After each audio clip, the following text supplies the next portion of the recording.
Good morning, Miss. Number one is definition and differentiation. Una is manufacture. Are businesses that produce goods from raw materials and or components using labor, machinery, and technology. They create finished products to be sold to wholesaler, retailer, and direct to customer or direct to consumer. Example, a company that produce shoes in a factory. Next is wholesaler. Wholesaler buy goods in large quantities from manufacturing and resell them in smaller quantities to retailers or other businesses. They act as intermediaries between manufacturers and retailers. Example is a warehouse company that buys 10,000 shoes from a factory and sell 500 pairs to different stores. Next is retailer. Sell goods directly to final consumer is small quantities that they are last business link in distribution chain. Example, a shoe store inside a mall.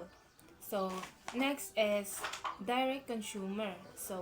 Are individuals who buy goods for personal use and not for resale. Example, a person buying shoes for personal use. And next is indirect consumers. Indirect consumers are buyers who purchase goods for resale or business use, not for personal consumption.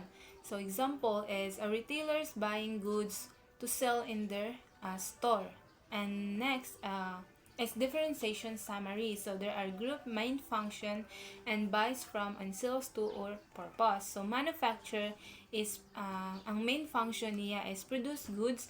Ang buys from is wala. Ang sells to is the wholesaler and retailer. Ang purpose ani is to create product. And next is wholesaler. Ang main function is buy in bulk. Ang buys from is sa wholesaler and ay sa manufacturer. Ang sales to retailers. Ang purpose is to distribute goods. Ang next is the retailer. Ang retailer is the sale in a small quantity. Which is buy from wholesaler and manufacturer.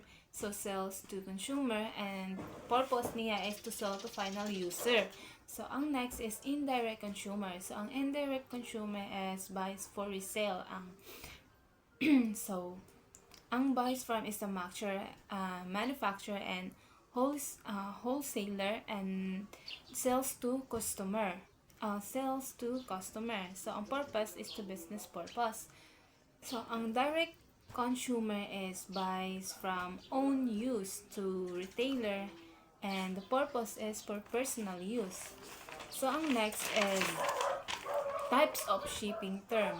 Determine who pays the shipping cost and who owner the goods during the transport. Number one is FOB or shipping point, or FOB is a pre on board.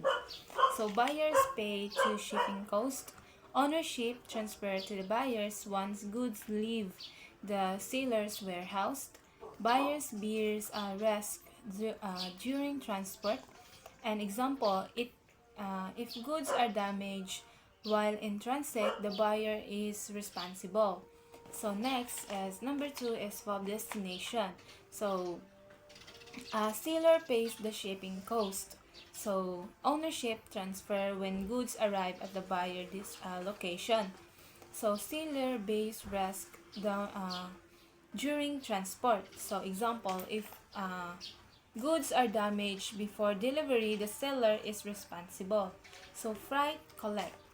Buyers pay freight charges upon delivery. Number four is prepaid.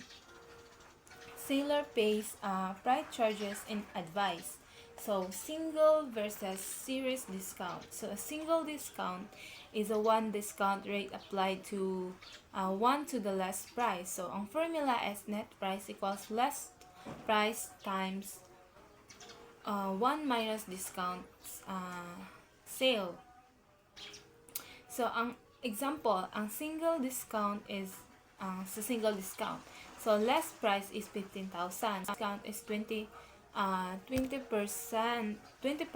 So ang net price is equals to 15,000 man gitime siya sa or divided into 1 minus 0.20. So ang net price is equals to 15,000 times 0.80.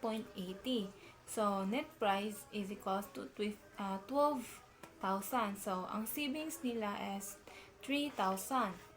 So ang B is series account. So trade discount series. 2 or more discount applied over after another, 2 added together. So ang formula niya is net price equals less price times 1D1 and 1D2. So example, sa series discount. So less price equal 15,000 and discount is 20% and 10%. So ang step 1, apply 20% or 15,000 times 0.80 is equals to 12,000. And step 2, apply 10%. So 12,000 times 0.90 equals 10,800. So final net price is equals to 10,800. So the total discount is 15,000 minus 10,800 is equals to 4,200. So note is 20% plus 10% equals to 30%. So because 10% is applied after the first discount. Thank you.